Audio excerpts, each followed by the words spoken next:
મારા જોડે આ 3 ટાઈપના કોમ છે. એક મીડિયમ ગ્રીપિંગવાળો કોમ, આ રીતનો એકદમ ક્લોઝિંગ ગ્રીપિંગવાળો, એકદમ જોડે જોડે બ્રિસલ્સ છે એ, અને આ થોડા દૂર દૂર બ્રિસલ્સ છે એ. હવે એનો લુક તમે જોઈ લો. જ્યારે હું આ ટાઈપનો કોમ યુઝ કરીશ, એકદમ નજીક નજીક બ્રિસલ્સ છે ત્યારે શું થશે, આ હેરમાં ફસાઈ જશે, ચીપકેલા લાગશે. હવે આનાથી જ તમે બેક કોમિંગ કરશો તો આ બરાબર નહીં થાય. ઓકે, તો ત્યારે આ કોમ આપણે હેરસ્ટાઈલમાં યુઝ નથી કરવાનો. આ છે મોટી બ્રિસલ્સવાળો કોમ. આનાથી બી હું બેક કોમિંગ કરીશ.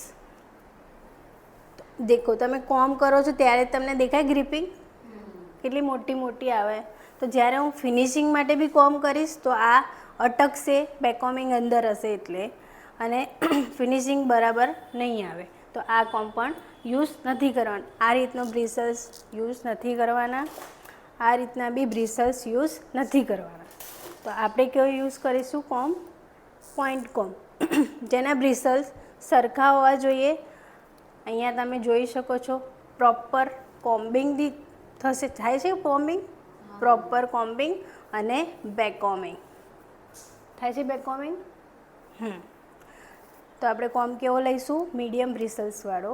ઓકે, અને પાછળ આ રીતનો ટેલ હોવી જોઈએ સ્ટીલની. કે બ્રિસલ્સ ફાઈબરની હશે તો પણ ચાલશે. બ્રિસલ્સથી મતલબ છે આપણને આ રીતનું મીડિયમ બ્રિસલ્સ હોવા જોઈએ કોમમાં.